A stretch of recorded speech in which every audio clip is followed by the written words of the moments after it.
these truths to be self-evident. That all men are created equal. As a member of Congress, I get to have a lot of really interesting people in the office. Experts on what they're talking about. This is the podcast For insights into the issues. China, bioterrorism, Medicare for all. In-depth discussions. Breaking it down into simple terms. We hold these truths. We hold these truths. with Dan Crenshaw. The Eagle has landed.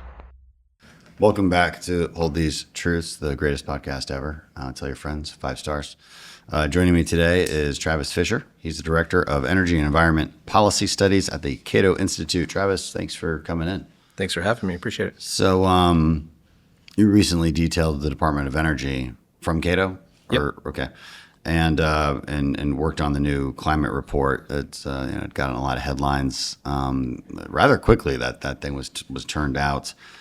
I'd like to just jump into that. I mean, so today we're going to talk about climate change, energy policy, trade-offs, all the things we have often talked about on this podcast. But Secretary Wright put this out, again, rather quickly, and I think to plant a flag really and say, like, look, there are other considerations, folks, besides just the alarmist view. And I just want to go through some of it with you. I'm just got the executive summary in front of me, but the details of this stuff. I mean, before I start asking questions based on this, why don't you give us your basic take of it, and maybe why this is an important document to even produce? Well, I think it caught a lot of us off guard because it wasn't clear whether Trump in his version 2.0 was going to go after, the climate paradigm, the endangerment finding, all the regs that go with it. And it became clear to me, this was in mid-March when Administrator Zeldin said, we're going to reconsider endangerment finding. This is going to be the biggest deregulatory agenda in the history of the United States. Normally it sounds like hyperbole, but it's not. It is actually one of the biggest deregulatory actions. And part of that was, I think the Environmental Protection Agency was comfortable taking a purely legal approach, and that might be what they end up doing at the end of the day. But what Secretary Wright really wanted to do, and when I went in to sit down with him, this is at the end of March, so I think most people knew what was going on, sort of the policy move at the top level. The news to me was that Secretary Wright himself wanted to issue a climate report. Yeah. He had the authors in mind. He had the 5 names in mind. The UN does it. Why can't we do one? Yeah, and his goal, I think, and I'm only going to speak for my own understanding of it, was that these people had been silenced. You're basically shut out of, if you say anything that is contrary to the consensus, which that word is very loaded because it doesn't mean the 97%.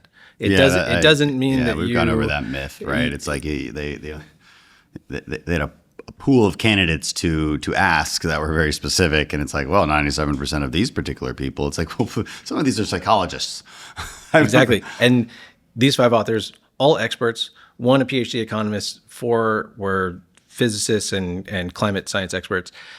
They're part of that 97%, if you wanted to characterize it that way, which is basically to say they acknowledge that human beings have an impact with greenhouse gas emissions that is causing climate change.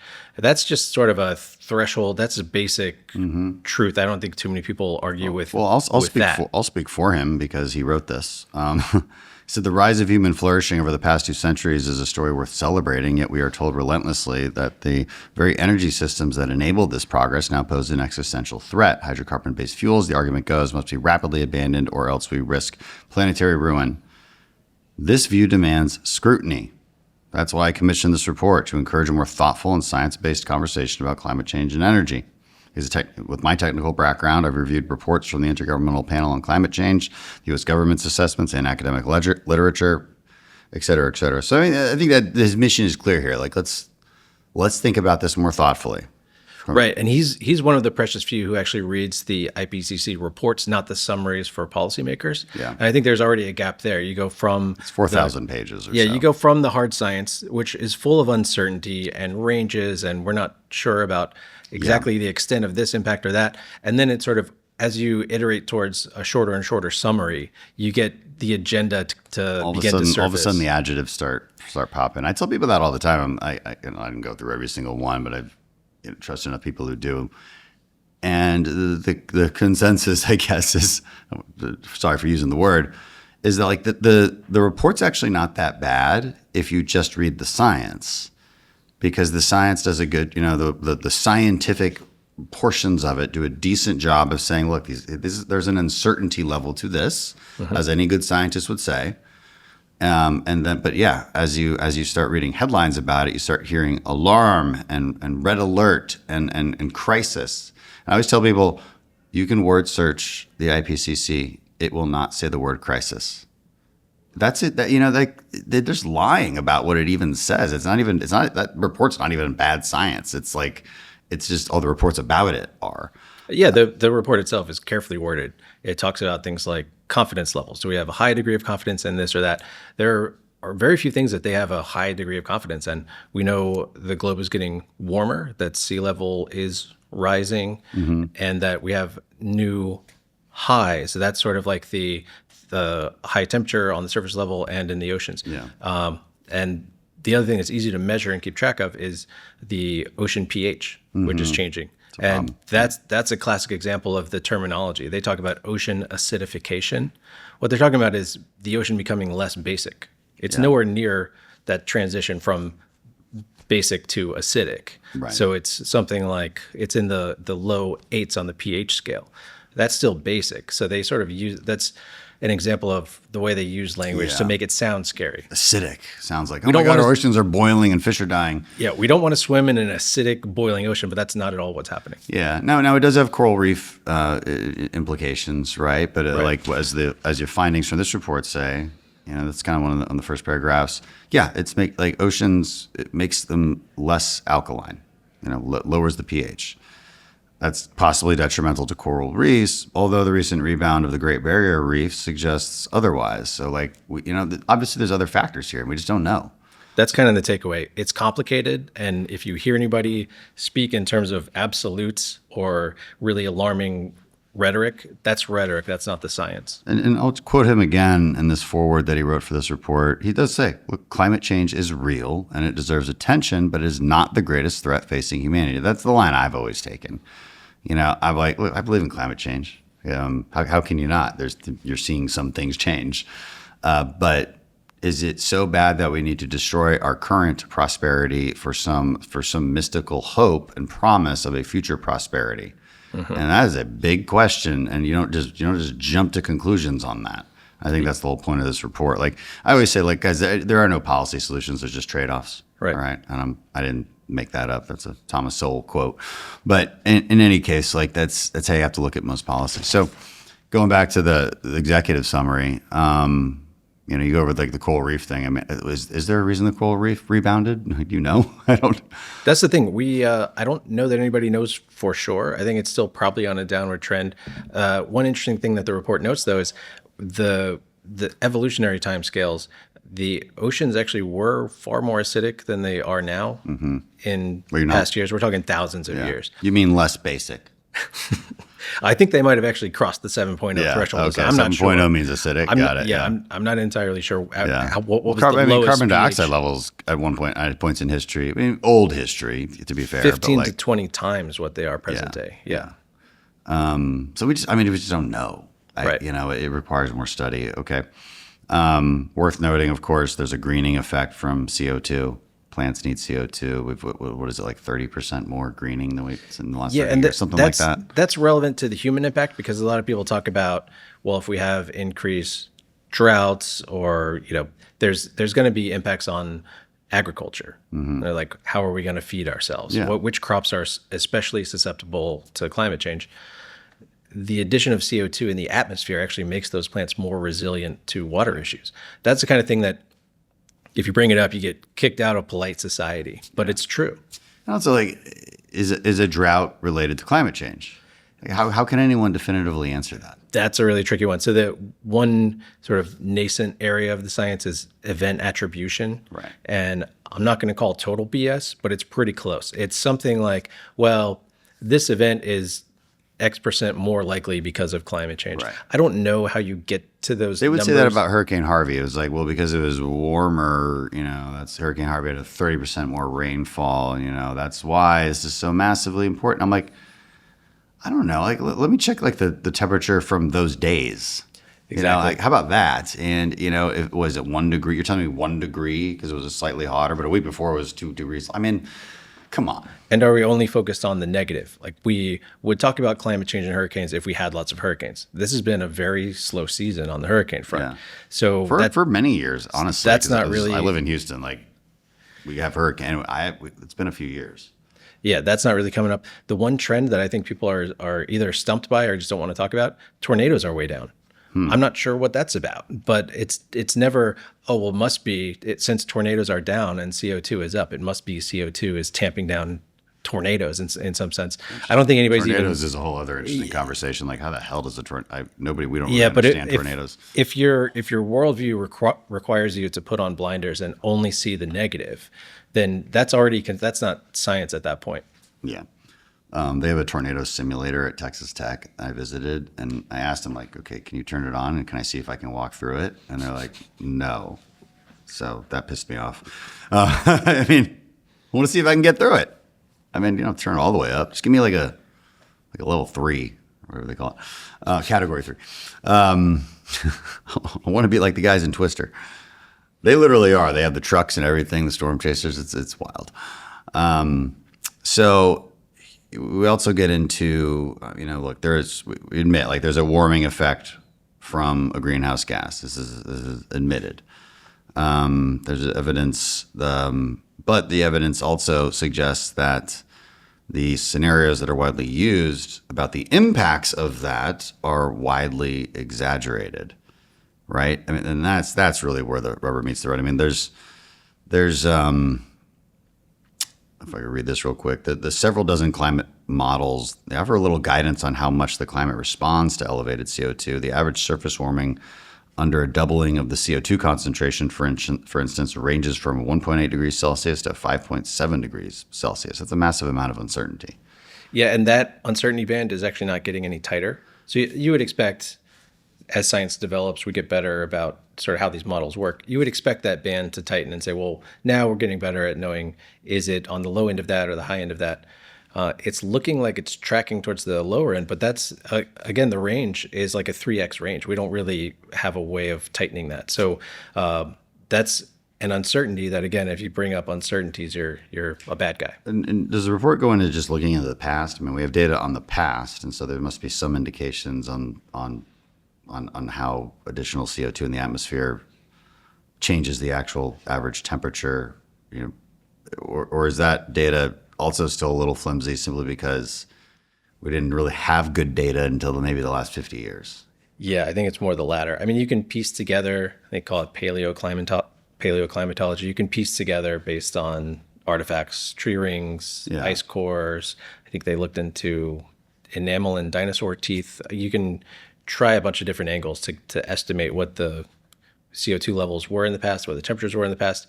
Both of those records they're only as good as the methods you used to get them. And I think even if people have some confidence in them, that's still, the instrument record, the one we have actual thermometers reading temperature and the CO2 levels directly. Like how far back can we go reasonably in time? 100 years, 50 years? Like what's to get some reasonable indications of like what actual effects CO2 might have? So it depends where you start. Like you can have really good records in, let's say, well-developed country like England. That goes farther back than most of the rest of the world. We don't have instruments in most of the rest of the world. So you're starting with precious few data sets, and then sort of as time goes on, you're adding the number of inputs. So it really, on a climate relevant timescale, we're still pretty new into this. So when we talk about like the weather, that's day to day, week to week. Climate horizons are more like several decades. So it really is tough to tell. The one thing we know for sure, we do have really good readings on ambient CO2 concentrations. There's an observatory in Hawaii that keeps very careful records on this, and it is increasing and possibly even accelerating right now. So, I mean, obviously things to track. I'm very much a fan of data, collecting data, making sure that we at least have a good foundation here for the science. The temperature record, we keep getting new readings in new places all the time. One sort of confounding factor is the heat island effect. So let's say you have a thermometer, you have a station that does readings in like the Phoenix airport.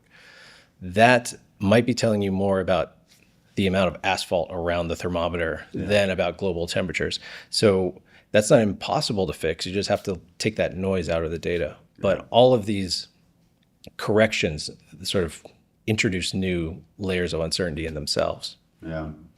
So how much CO2 are we talking when we say it's increasing? I mean, it was like 450 parts per million. What's the number everyone's freaked out about? So we're right now sitting at about 430 parts per million. And when people talk about pre-industrial times, they're talking about very near pre-industrial times, not thousands of years ago, but say like early 1900s or early 1700s is really the baseline. It was about 280 parts per million. So when people talk about things like equilibrium climate sensitivity, the thought experiment is usually if you double from pre-industrial times, so 280 to 560. How much of a temperature response do you get from that? And that's where we still have that 3x band of maybe it's 2 degrees, maybe it's 6 degrees. And there's just a lot of uncertainty around that.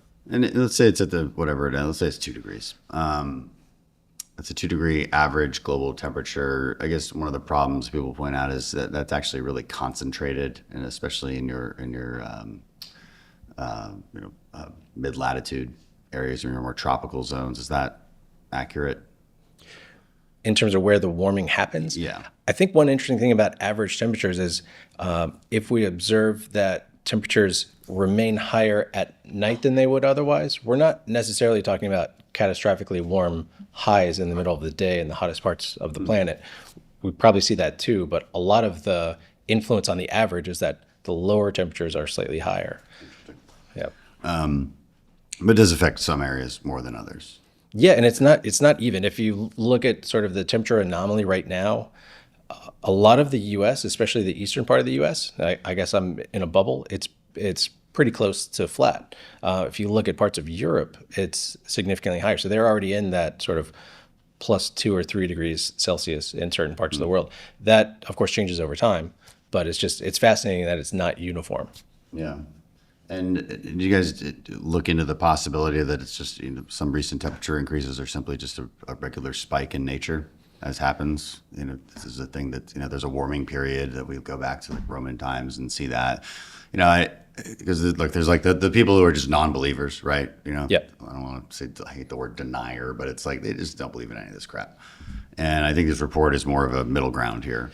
Right, like there's something going on, and we want to mitigate it, but like we have to be careful about how we mitigate it. That's always been my line, And how much do we examine the possibility that it's like it's a fluke, right? Like it's a fluke in time over the course of a few decades, just like has happened in history before.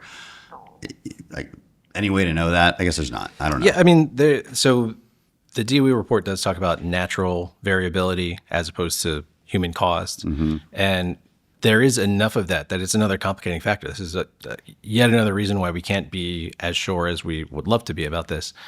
So we are coming out of a little ice age. So there's going to be warming anyways. Now the question is, what is the anthropogenic human impact on top of that warming? Right. Is it further accelerating the warming? I personally think it is, and I think the physics is pretty clear. But again, the questioning the amount and how much is more greenhouse gases trapping heat, how much is the reduction in aerosols. That's another fascinating thing. You probably saw when they decided to clean up maritime diesel, there was less sulfur oxides in the air. Now that actually has a cooling effect. So some would say if we really thought that climate change was an existential threat, we would leave those aerosols because they have a cooling impact. So again, you have to parse out. What's the detriment to having them out there? Poisonous? I don't know. I mean, it might just be, I don't want to say it's purely cosmetic. I mean, it is I'm sure there's some impact, but You don't want to like breathe it in directly, but if it's just like in the air dissipated as a cooling effect, probably not affecting much. But we took those. It was saying that used to be in maritime diesel. It's no longer is for whatever reason. yeah, and that cleanup, that policy change to clean up the fuel actually had a warming impact, an observable one. So Really? yeah, so fascinating stuff like that. So you have to net out because There's just that much fuel. the being greenhouse burned. gases from the aerosols. Yeah, and it's the middle of the ocean, so it's not like it has a human respiratory impact. Yeah. So it's stuff like that. But the takeaway is we've actually, as we've cleaned up the air, we've taken out a lot of those aerosols that would otherwise have a cooling effect. So that's a compounding factor too. That's super interesting, but hard to identify how much, I guess. It's mentioned in here about the solar activity too. Maybe that's an understudied portion. What does the report say about that? So I should say I came into this, I had that first meeting with Chris Wright, who's awesome, by the way. I thought I was coming in for an electricity job. I thought he was going to sit me down and say, I need grid expertise. I need an electricity guy. We're going to talk about that too. But what was fascinating was he didn't mind that I was relatively new to the climate issue. And one thing that was really surprising when I was reading the first drafts of the report, the way the authors were openly talking about things that nobody is supposed to be talking about. For example, I think it was due to the Challenger accident that we didn't get satellites up in time to overlap, to calibrate on each other, to read total solar irradiance, like how hot is the sun, basic stuff that you would think, surely we have really good time series data on that. We have no hitch in that. There is actually a gap in the TSI data. So What, TSI, sorry, say it again. Total TSI. solar irradiance. Okay. So if the sun had gotten hotter in that gap where we didn't really have that so it was in, I guess, late 80s, early 90s. This was because of the Challenger incident. But the It's a significant time simply because it's kind of the start of all of this, right? right, and it's dead in the middle of sort of in the EPA time frame. Yeah, you're right. I said beginning, but yeah, you're right. More like the middle of this whole the climate is warming period. Right. Right, and actually, it was pretty close in time to the original testimony by James Hansen, was sort of the first alarm bells about climate change. Yeah. But that's something that I'm pretty sure if you bring that up again, that's you're raising uncertainties, and then you get called like merchants of doubt, and you get called like you're just as bad as the tobacco companies. I don't know if that's an insult, merchant of doubt. I've learned to wear some of this stuff as a badge of honor, and if you take arrows from the right people, I mean, I guess it shows that you're doing your job. If we weren't taking any flack, we wouldn't be over the target. Yeah, maybe it becomes a religion, really, to sort of believe in this stuff. So, okay, so there's that gap. But anything else we might say about the solar radiation and how that might affect anything, or just do we need more data? So we have had data at least since the 90s. So what do we know? So the one thing I would say, just based on what I've read, the people who say it's all the sun, that can't be right. It can't be all anything. No, Just a critical thinker, right? I don't. Right, and I can't get there. It's too neat of an excuse too, because even if you were going to say the sun was a key driver, you would still want to acknowledge greenhouse gases as a driver too. It tends to be the people who say it's just the sun, idiot, are not really acknowledging the greenhouse gas effect, which Or ocean vapor. right. Right. Explain that. Let's talk about the ocean vapor one. It's not in this report, I don't think, but like that's a common counter. And Yeah, I mean, what's the reality here coming from? So the interesting thing about the models is they kind of just fill in a lot of gaps without trying to explain them. Cloud cover is one of the biggest variables, and so it's you can sort of in the image of Earth as like the blue marble. You can see there's a lot of cloud cover. It's already significant in terms of the extent of the globe it covers, but you can see just it's white. It reflects a lot of light. So the question is, what's the feedback? Let's say we put more greenhouse gases in the atmosphere. The one thing that we know for sure is that we can, in a warmer world, we can hold more water in the atmosphere. Does that increase the number of clouds? Does it increase like the percentage of cloud cover? I think these are all. Which therefore has a cooling effect. I think their argument is that water vapor itself is the main greenhouse gas. Right. Is that what's the deal on that. No, that's fair. It's a massive greenhouse gas. But this brings up an interesting legal point, if you don't mind me going on a tangent. Do it. So when the EPA decided to regulate greenhouse gases, it was the Endangerment Finding, which was we're going to get to that. It was premised on this idea that anything coming out of a vehicle tailpipe is by definition pollution. Yes. Including greenhouse gases, the ones that we know and want to regulate, like CO2, et cetera. Water vapor is a byproduct of combustion. Mm-hmm. So it's a pollutant, according to the Endangerment Finding. By the way, so is your breath. Exactly. You breathe out CO2. You're all a bunch of polluting miscreants trying to kill the planet. I am just spewing CO2 and water vapor left and right. And the cows. I mean, we started on the cows. So, but what's interesting about that and why it's legally relevant, it's going to make its way into the EPA case, is, well, it is an emission. It is coming out of car tailpipes. Why doesn't the EPA have water vapor regulations? Mm-hmm. Because on some level, it's either absurd because we know water is basically the foundation of life. Well, that would apply equally to CO2. Yeah.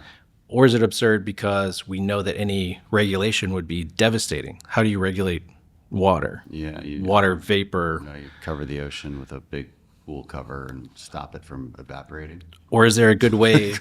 Is there a good way to mitigate water emissions from tailpipes? There is not, but that also carries over. That's the same for CO2. There's not like a scrubber that you can put on a car tailpipe that gets rid of the CO2 or the water vapor. Right. So both the necessity of the compound H2O and CO2 and the impossibility or infeasibility, or I would say just the bad policy that would come from regulating it, it's all the same. And the fact that EPA doesn't have a water vapor regulation based on tailpipe emissions, it kind of contradicts the original logic of the endangerment finding. It precisely does. And should surprise no one that Scalia actually had the spicy dissent on this. Mm-hmm. And he said, well, if we're talking about everything that's airborne, that would include frisbees and flatulence. And it's like, well, especially flatulence, there's probably a lot of CH4 in there. So that is one of these 6 well-mixed greenhouse gases. So he's right. I don't know where frisbees fit into global warming, but the thought experiment of, well, it sounded good in the alliteration. If he had fun with that one. But if that's the standard, if the standard is it's pollution because it comes out of a tailpipe, you have to include water vapor. And if you have to regulate every pollutant that's a greenhouse gas, why don't we have Pools water are vapor illegal. regs? Pools are illegal. Hot tub's definitely illegal. A lot of water vapor coming out of a hot tub. Just no sweating. No sweating is allowed. All these people doing saunas, sort of the hot cold baths. Close those down. You can't do that anymore. Nope. All right. The extreme weather trends too. It's important to talk about. I mean, I forget. I used to have all this stuff memorized because I debated this all the time. But the reality about the claims of increased frequency or intensity of hurricanes, tornadoes, floods, droughts, just not supported by historical data. Forget about models. Just our historical data shows there's just nothing has happened, right? In terms of like climate eras, forest management practices just ignored when we're assessing wildfire activity. And then it also goes on to say global sea levels have risen 8 inches since 1900, but also very significant regional variations. And that's driven by, local geography. And also in the aggregates, there's no obvious acceleration in sea level rises beyond the historical average rate. Right. So, I mean, those are pretty damning admissions, I think, of like, guys, like, is the world in this apocalypse, really? And I think even the modeling, I think this came from NOAA. It's like I forget what the percentages were, but they were like, look, you might see a 5% increase in intensity and I think it was like a 25% decrease in frequency. That was that. I think. Am I crazy? The goalposts have moved a lot. One of them was, of course, we're going to see increased frequency and intensity, and then they sort of dialed down, maybe not frequency, and actually maybe not intensity, but the thing that we're focused on now is that storms can become stronger faster. So sort of the speed of increasing to like a Category 5 hurricane. That, I think there is some truth to that. But the thing that really grinds my gears about this extreme weather stuff, let's focus on hurricanes, because that got a lot of attention. You have to think back to Al Gore's Inconvenient Truth, 2006. This is right after some really bad hurricanes. That data set, people talk about the billion-dollar storms. That is basically just reflecting the amount of wealth that's in the path of the storm. Yeah. And if you normalize for that, And by the way, that's gone down, like as far as damages go, right, over the years, because we are better prepared for storms. Anyway. right? And if you do the analysis appropriately, which is to adjust for inflation and adjust for the amount of wealth and structures, like if you see the picture of Miami from like 100 years ago versus now, there's just so much more development in the path of these storms. So to just add up the cumulative damage in dollars, it really doesn't tell you much about the storm itself. It tells you about how much property is in the way. The other counter argument, again, is if you look at the damage from natural disasters over the 100-year span, it's on a per capita basis, and adjusting for inflation, all that, massively lower, despite a massive increase in population and a massive increase in the amount of expensive infrastructure we have. So what does that tell you? It tells you that human prosperity is mitigating these effects. Full stop. That's the end of discussion. The data set, and we have really good data on this too. This is the climate-related deaths data set over time. Yeah. That one is fascinating to me because if you wanted to drum up, an existential crisis, like this is the crisis of our lifetimes, it's going to destroy humanity. They use deaths. Yep. But you would expect to see that number maybe increasing. Instead, it's the exact opposite. It's basically falling down. It's hitting the x-axis at this point because we're it's pretty big in Europe. You know why? Because they don't have air conditioning because they can't afford the energy bills. That's true. So the adaptation thing is that's, I think, what is the policy choice. Because let's say Europe decides they're not going to emit CO2 anymore. Yeah. They've basically already chosen that. Yeah. But what is that doing to the global temperature?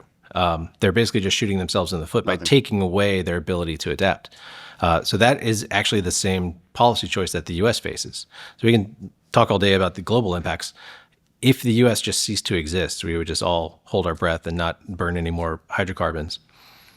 Our impact on global temperatures would be almost unmeasurable. It would be something like 0.2 degrees Celsius by the end of the century.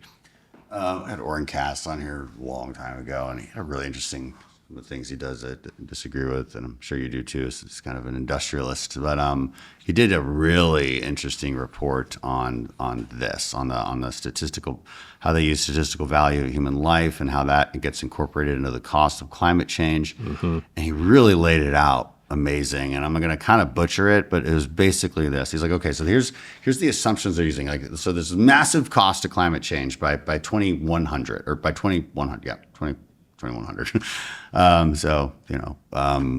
End of the century. Massive cost. Okay, how do you calculate that cost? Well, they're calculating it using the statistical value of a human life, and that's it. Economic. I'm not trying to say people. There's a price on your head. It's just how economists assume when someone dies, like there is a cost to the economy. Okay, so everyone chill. It's not like offensive. It's just how economists think. And so you take the number of, so they take that number and then they calculate, okay, heat deaths. Now, how are they calculating heat deaths? You looked into the literature and it's like, holy crap, this is the dumbest thing ever. They're basically, and you can use Houston and Philadelphia as like an example. So by 2100, Philadelphia will be as hot as Houston. But their heat deaths are going to increase by 1,000% or whatever it is they came. It's enormous. And I'm like, hold on a second. We don't really have these heat deaths in Houston. Right. So you're telling me that like Philadelphians are just going to be like on fire all of a sudden just because they have the same weather as Houston in 100 years? Like, stop. Just stop. Yeah. I mean, like, we in Houston, so maybe they don't have this in Philadelphia, but in Houston we have HVAC systems. They're really cool. There's a coolant you put in it, and it blows cold air. And like my house is 68 degrees, even though it's 100 degrees with the humidity outside. I mean, it's amazing. I can't even believe it works. So like once you break that down for people, it's like, well, these people are fucking lying. They are lying to your face about the cost and the human cost and the economic cost. Because there is no way that any sensible person can possibly believe that if Philadelphia has the same weather as Houston in 100 years, that thousands of people are just going to be dead because of it. That is just crazy nonsense. Right.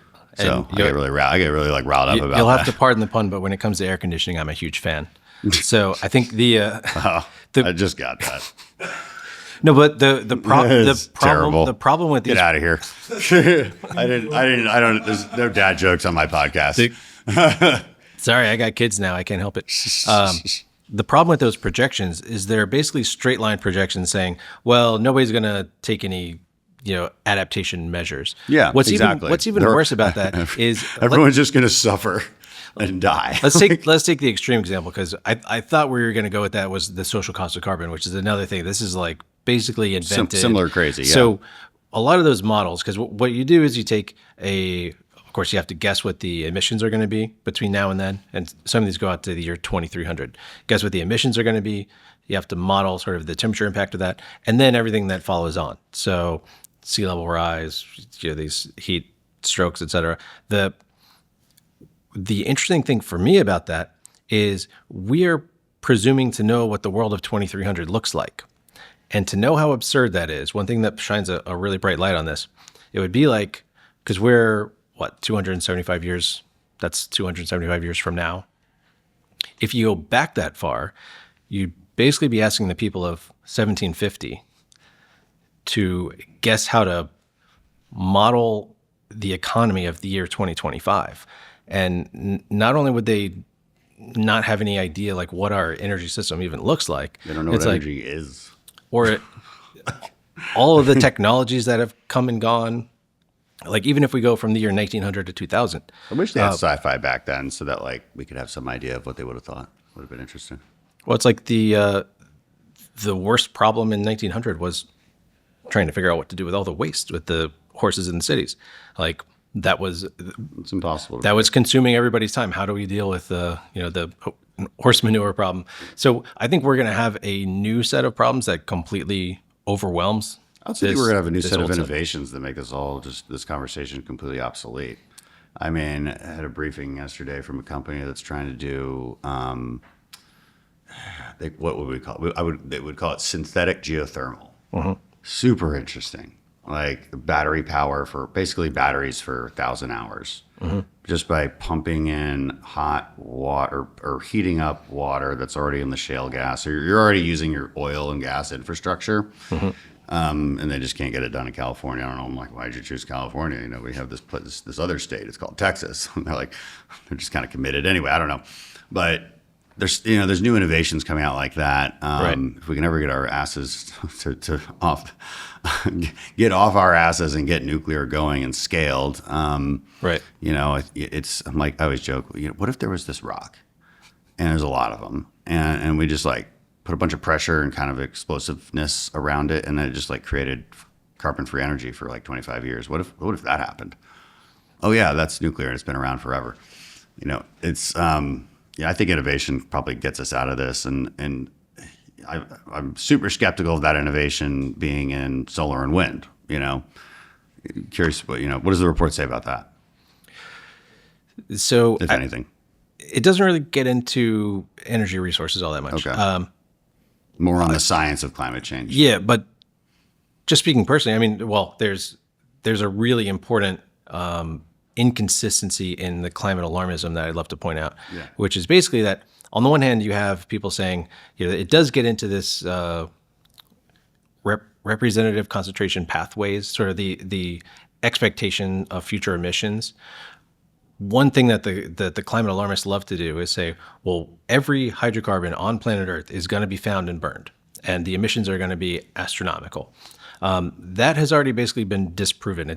We're not on that path. Mm-hmm.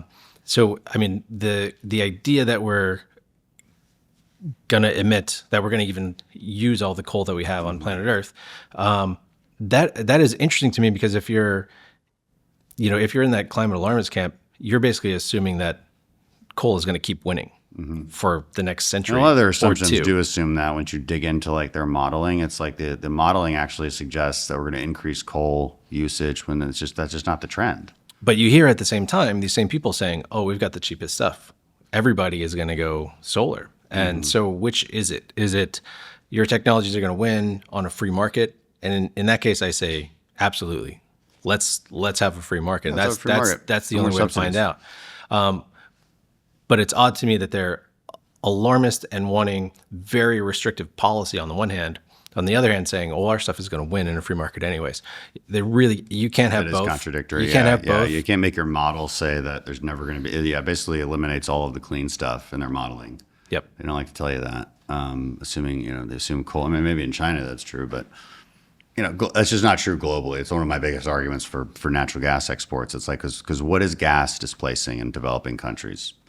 Coal, with half the emissions. So like, if you cared about climate change, and there's some people have really crunched the numbers on this. I mean, if you just, I think quadrupled our LNG exports, which industry says we could, and you had a government-led effort to ensure that those exports were going to developing countries and purposely trying to displace coal, you'd get the same amount of emissions reductions as you would if you changed our entire grid to completely carbon-free energy and made everyone drive electric cars. Right. Now we're going to be started on the actual carbon footprint of electric cars and solar panels and wind turbines. There's more and more people researching this. Michelle Foss out of Rice University. I've had her on the podcast a couple times. Like she really digs into the data. It's like, once you do the entire supply chain, you start to realize like actually the carbon footprint is the same. Like we're not actually, because of the way these things are built, because of how much dirt you have to dig up. Like all of these things are very carbon intensive. And I guess unless you're using like an electric digger, but even then, going back to the electric car issue, we have to drive about 70,000 miles, according to their own manufacturers, before you even break even. And how many people have even driven their electric car 70,000 miles? I doubt very many, because these aren't exactly road trip cars. They are urban cars for use around. Maybe Uber drivers are getting up there, but for the most part, like this isn't doing what you think it's doing. The reason the global context is so important for LNG exports, we take for granted how clean our coal is in the U.S. We basically scrub it for everything, particulate matter, mercury, Right. You name it. We've cleaned it up. And I've heard you bring that up in previous podcasts, the criteria air pollutants, the 6 that we really care about, the ones that we know for sure do harm. This is like It's down 70% since lead, the mercury, 70s. PM 2.5, all the stuff that we know is harmful. That's all down. In the global context, that's not the case. And if you're operating a coal plant in China, for example, there's probably not the same type of protections on it, which is why they have such bad smog. And so it's not just the CO2, it's the actual. It's really dangerous stuff. It's the PM 2.5, it's the lead and mercury and all that stuff. So that, if you replace that with gas, it's so much cleaner, not just the CO2 side, but all the other stuff that ends up in the air. Yeah, and there's a million reasons to do it, and it's a very frustrating debate, honestly. Although I think we're winning that debate, I've noticed. Remember, a few years ago, you go to UN climate conferences, and like the nuclear wasn't even allowed there. And Democrats would be like, no, nuclear's bad. And we've won that debate. It is definitely coming around as like the obvious option. And I think people are starting to understand that like trade-offs matter. Right. Trade-offs matter in this. Anything else to go over in this report? Then I want to ask you about we'll go back to the endangerment finding, because that's going to be new news here soon. Anything else I want to bring up here? We want a social cost of carbon. Yeah, let's talk about this endangerment finding. Yeah. So first of all, the background on it, like where'd it come from and what it means. So there's a case that made it to the Supreme Court in 2007, Massachusetts versus EPA. EPA in that case, this is the Bush EPA, was saying, well, it doesn't really fit. I'm not sure we should regulate greenhouse gases under the Clean Air Act. Supreme Court in that case, I think it was a 5-4 case. The majority opinion said, yes, actually, because of the wide open definition of pollutant in the Clean Air Act and the fact that it's basically everything that comes out of a tailpipe, you should look at greenhouse gases and make a determination, yes or no, but you have to make it, whether or not you find this endangerment, a danger to public health and welfare. And that was right around the time that Obama was elected.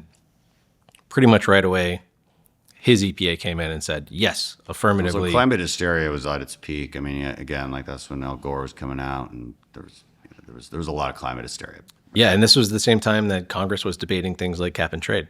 So it was the many ways to skin a cat, as Obama would say later. So the regulatory approach is all predicated on this endangerment finding. So EPA made the endangerment finding in 2009, saying, yeah, if climate change is bad and if greenhouse gases that we emit contribute to it, then yeah, it falls under the definition of pollutant under the Clean Air Act. I think Scalia was the most right in that conversation, saying, hey guys, we skipped that first step of shouldn't we even debate this? Like, how do you characterize CO2 as a pollutant just because it's a tailpipe emission? Or a human emission. Right. We breathe in oxygen and we emit CO2. So he basically presaged, I think, the major questions doctrine, which was in the case in 2022, again, EPA and again, Clean Air Act case. But it should have been, I still think that's the right way to approach it now, when EPA crossed that threshold and said, oh yeah, greenhouse gases fall under the Clean Air Act and that's how we're going to regulate it. That I think was a bridge too far, but that's where it went. So that's the paradigm we've been operating under since 2009. And that has allowed for all kinds of policies. Oh yeah, so that you were able to build the Clean Power Plan 1.0 on that, Clean Power Plan 2.0 right after this West Virginia v. EPA case, where the Supreme Court said, EPA, you can't do it like that. They said, hold my beer, and came back with something even worse. That was on the power plant side, so that's a different section of the Clean Air Act. The original endangerment finding was connected to Section 202, which is mobile sources, so vehicle tailpipes. 111 is the power plant side. But it's the same idea. It's, they made this endangerment finding in a very general sense and have applied it to both vehicles and power plants. So basically the whole EPA regulation, the whole regulatory paradigm, I think of it like a keystone. Once you remove the endangerment finding as a keystone, that whole thing collapses. Yeah. What are our chances of removing it? Ooh, I believe it's a goal of Lee Zeldin right now. Yeah, so they're trying, I think, a multiple pronged approach. On the one hand, it would, I think, I'm only speaking personally here, I really want Mass v. EPA to be overturned. I think that was a wrongly decided case. So I would want another bite at that apple. That would basically remove the EPA's authority to regulate greenhouse gases, even if they thought there might be endangerment. How could we, who would even be the plaintiff in that? Like, how would that even play out? I think it's going to play out just because of challenges to what EPA is doing now. Okay, so EPA is going to start the process. We're going to get rid of this, and then somebody's going to challenge it. Yeah, so as soon as they finalize the rule, somebody's going to sue them and take it to D.C. Circuit first. One of the main variables is, does the Supreme Court grant cert? Do they even hear this case because the other one was so recent? So there's a question of, time recency. It's only a 2007 case. So does the Supreme Court reverse itself in that short order? It is like almost 20 years ago. But in legal terms, who knows? Right, and it's a very different court, and a lot of things have happened with administrative law in general since then. So for a long time, we had the Chevron doctrine. I know you've talked about that. Mm-hmm. That is another one of these things that you didn't think would ever happen, but it happened. It happened, and sort of we've changed and moved on. I think the administrative law posture, I think especially of this Supreme Court, I actually have much higher hopes than the average person in town. The science, the whole kind of that was one of the points of this Department of Energy report that you worked on, right, under Secretary Wright, was to back up this move. I think this was right. I well think coordinated. I think EPA wins on the law, but it certainly doesn't help if you can make a strong case also that the facts on the ground have changed. So we have both the facts and the law now. Yeah. So I think there's a strong case. The other, if you want to get a half win, you could say Administrator Zeldin can be upheld in finding no endangerment. So he can reverse the endangerment finding without the whole house of cards collapsing. Mm-hmm. And then we're back in this posture of every 4 years, the rules of the road are going to change. So you'd have President Newsom, God help us, comes in and says, oh, I actually find endangerment again. And every 4 years... That's why you need that Supreme Court decision. Exactly. Every 4 years you get endangerment, no endangerment, and it ping-pongs back and forth. For a law change, is this a place where legislation would be helpful if we had 60 votes in the Senate? Yeah, I think a great example big was if. Like when there is something that's this big, And we all agree that climate change, even if you want to sort of reject a lot of the premises, it's a big deal. A lot of people are talking about it. It's not something that we should shy away from, at least having a conversation Yeah, about. no, I think the whole denying it completely thing, it makes us lose. And I think we were losing for a long time because that was just sort of like the standard. And the reason we've been winning over the last, 10 years or so is because, well, like I know I've taken on this as a big one. And we talk about it like rational people. I say, look, I'm not a radical environmentalist. I'm a rational environmentalist. Right. Climate change is real. There's things to mitigate, but we have to assess trade-offs. And I always point people to, I'm like, you know what the UN report says about the cost? Because that's in the end, that's what we care about. What's the cost? And again, I used to know these numbers off the top of my head, so I'll kind of butcher them. But it was like the cost was like a 4.5% decrease in global GDP over the next 100 years. It was something like that. And I'm like, okay, so global GDP per capita is going to increase like 450%, and because of the cost of climate change under these models, it'll increase like 400 something percent. Yeah, instead of guys, like, I'm sorry, but that's a cost, but it's not apocalyptic. In fact, like everything is still getting better. Yeah, and it's always compared to what? So if you're talking about, instead of growing 4x, you grow 3.9x. But the cost of bad policy, if you mitigate in terrible ways. Right now. It's right now. It's things like what Biden was trying to do. It's here's a great example. The Clean Power Plan 2.0. So this was the Biden version of the power plant rule. It basically said, if you want to build a new natural gas combined cycle power plant, which is in most places at most times, that's like the most efficient thing you can do. Most reasonable thing to build. And if you want something that you can just turn on and leave on, and it's so. Also, you can it's variable, so it works well with the grid. It ramps great. If you want to like run it as base load, you can do that. What the Biden EPA did was said, if you're going to run it more than a 40% capacity factor, so over the course of a year, if you're going to run it more than 40%, you actually have to capture all the CO2 emissions. Carbon capture, I've heard a bunch of different things about it. One thing I know for sure is that you can't just like put carbon capture on any power plant anywhere. You're going to need new CO2 pipelines. You're going to need new, like, is it a class 6 well, injection well, where you need this is really complicated stuff. Put it somewhere. So their mandate was essentially, they made it impossible to build a new baseload gas plant right at the same time that we had a massive data center demand boom. So it's stuff like that. It's like, well, No, we've fixed some of that, but I have to be reminded, where does it stand now?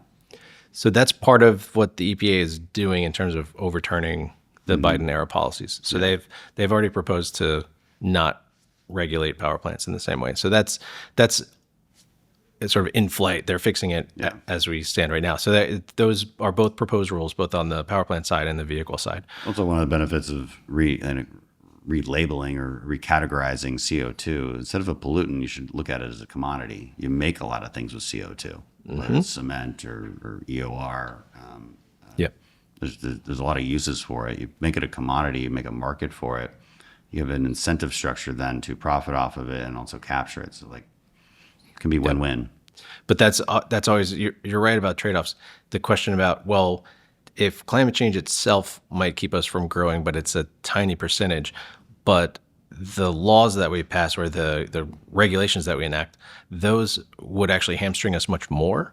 Those are the two things you need to compare. You can't compare like this perfect world where all of a sudden we don't emit CO2 anymore, but we don't know why. It's like, no, these are binding regulations that increase costs and make it really hard to meet new demand. Maybe the last thing, because you said your main focus before working on this was good reliability, things like that. Maybe we'll spend the last few minutes, we're over time, but last few minutes talking about that. I mean, I would read statistics in the last couple of years that said, by 2050 we're going to have a 50% increase in energy demand. I think that's a wildly wrong figure at this point, because that didn't take into account AI and data centers. And I mean, what is the number now, and what should we be thinking about on grid reliability? Well, it depends who you ask. You can get a different projection from just about everybody. And one complicating factor is, let's say you have a data center that is shopping around, and so it's waiting in line for like 5 different utilities to serve it and waiting for one to say yes, and then it's going to go there. So these numbers are really hard to pin down. But safe to say the AI boom, the data center demand boom has crushed any thought of just like getting out of the climate question with efficiency, because that was the approach for a long time. We'll just make things more efficient. We'll just use less overall energy. That is on its head. That's done. But the question is, how do we meet that reliably? I mean, I think it's gonna force a lot of these companies, because what's really interesting to me, typical large company that is building data centers, these are the same companies that had net zero pledges, and they're quietly turning away from them. And I'm going to encourage that. But they're going to have to look in the mirror and say, look, we really need reliable power. And I really hope that nukes end up being that. Yeah, I'm Google bullish on announced that. like 8 nuclear plants there. I don't know where they stand on that, but there was an announcement from a while ago. Yeah, if you're bearish on nukes, you talk about those are PowerPoint reactors. They're not real yet. But I think once we get into the deployment stage of some of those technologies, because let's say you have 6 different technologies, all it really takes is 1 or 2 to really take off, and you get into scale, you get into sort of mass production. That I think is going to be a game changer. I'm not going to predict which technology it is that's going to win. I don't know, but I think once we break through and get those on the grid, that is going to save the day, I think. Plus, I mean, we've got even more. So the whole like new technologies, fusion, of course, is one of those cool things that's just like, oh, that would be amazing. But we don't have an example of that yet. What we do have an example of is heat rates improving at gas plants. We're getting better and better all the time. We can do bigger, better, faster, stronger across the board. I mean, it seems like at this point you got to build as much as possible. That has to be our policy. And I'm fine with some wind and solar where it makes sense. And I'm not fine when it's, I think our grid in Texas, ERCOT, like 30% of the capacity is wind. I think there's an upper limit to intermittent energy and what that effect on the electrical grid. I don't know what the number is, but I kind of feel like in Texas we're at that number, and I base that conclusion off of the Great Freeze that we had, and it's like, look, because that 30% went to zero. And, and there was other problematic factors too that we've got to fix. And we didn't have enough natural gas plants online. Well, it's winter, so a lot of them go dormant for maintenance. There was some just poor administrative handling of like where you would do rolling blackouts. So they would kind of black out an area that had a power plant. So then the power plant just compounded the problem. There was a lot of issues. But look, the fact is intermittent energy is intermittent energy. And I've been very skeptical of the whole battery conversation. I'm less skeptical now because there's new technology coming out that's very fascinating and can provide hell of a lot more energy for a longer time. We mentioned one earlier, this sort of synthetic geothermal. There was another technology. I went to their kind of grand opening in Houston, but we're getting away from this battery that requires a massive amount of critical minerals or rare earth minerals to make. Right. That's the future. And innovators are doing that. And so then you can convince me that like there's the place for all of that, but it doesn't take away the need for the major baseload stuff. Yeah, I agree with that. Plus the Texas experiment, it really is, I'm kind of glad I don't live there. I got to say Get out of here. Here's the thing. I love Texas. Everybody's like, well, your name Travis. You're probably from Texas, right? Sorry, I'm not. But it is an experiment. It's like a real-time experiment. Every winter we go in thinking, do we have enough? Is the weather going to cooperate? Like that's not what most of the rest of the country is thinking about. There are some places where it's tight too, but the Texas experiment is different because they're running on thinner margins, and it really is like if you're baking on batteries, they have to be charged. If you're looking at a 4-day event like Uri was, that's going to be really tricky. Have you charged the batteries? Do you have enough sun during the day to charge the batteries again? Most of these like battery farms, we're talking 4 hours. Right. That's the current. Now again, like the new stuff that people are talking about, bigger facilities, very different technology, much longer usage. That could work, but in the end, and Texas knows that. I mean, we are building more natural gas plants. Right. Like baseload energy just has to exist. Sorry, it just does.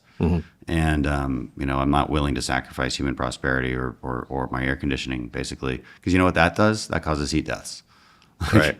When your home gets to 90 degrees and you got a heart condition, 95 degrees or whatever it is, like, it's not going to be good for you. Yeah. But I mean, the amazing part about Texas, every type of energy resource, maybe with the exception of hydro, just you guys are just flooded with it. Gas, wind, solar.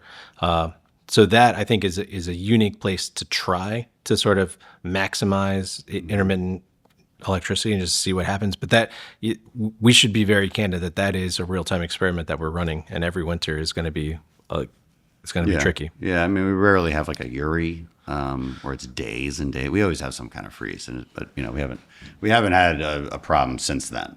It gets close though, like you said, but it gets close to a lot of places. It's a big problem facing, especially when we talk about it a lot on the Energy and Commerce Committee. And the reality is too, it's like this is what we tell Democrats, like you need more power lines too. And guess what power lines are made of? Copper, steel. So you got to have mining operations and permit for those minings. Like, can we get on the same page here? Yep. Slowly, I think we are. Slowly. Where I think there's an opportunity for permitting reform is this is usually folks coming from the left say we need a lot more transmission. I think that's true. Mm-hmm. Folks from the right are saying, hey, it should be easier to build things including fossil infrastructure. We're talking about natural gas pipelines, things like that. Safer than trucking. So far, those camps haven't really talked to each other very well. But I'm optimistic that, especially this word gets tossed around a lot, abundance. But I do think there's something to that. Like the folks on the left are realizing that the not in my backyard posture is just not working. Yeah. And so we're making progress in sort of meeting in the middle and having conversations about, well, can we do more of both? Can we build more things that we all can agree on? Yeah. And we did do some permitting reform for like semiconductor plants. Yeah. So there is like this model of agreement, I think. I hope we can get to that over a few things. You would think we could get to that over something like at least nuclear. I think so. And make that cheaper and more scalable. Plenty more to talk about, but I think we're out of time, and I've kept you over. So thank you so much, Travis, for being on. Very interesting conversation, and thanks for the magazine. So Cato's coming out with, you said a quarterly magazine, The Free Society. Okay, I'll look into it. Bunch of cool articles about just some awesome Cato. I don't know, like what thought? You tell me what it is. Well, in there. In there. I've been in a couple of them. So yeah, it's basically just a very readable sort of a coffee table version of what Cato's been up to. Yeah. So it's some recap of stuff we've already done, some things we're doing now. I've been in a few of them. The other thing I brought over was the Pocket Constitution. We have plenty of those if anybody wants one of those. Yep. Nope. Go pick them up at Cato, or you can pick them up at my office. Or you can just buy one online, folks, and read it. Travis, thanks so much for being on. It's great to be on. Thank you.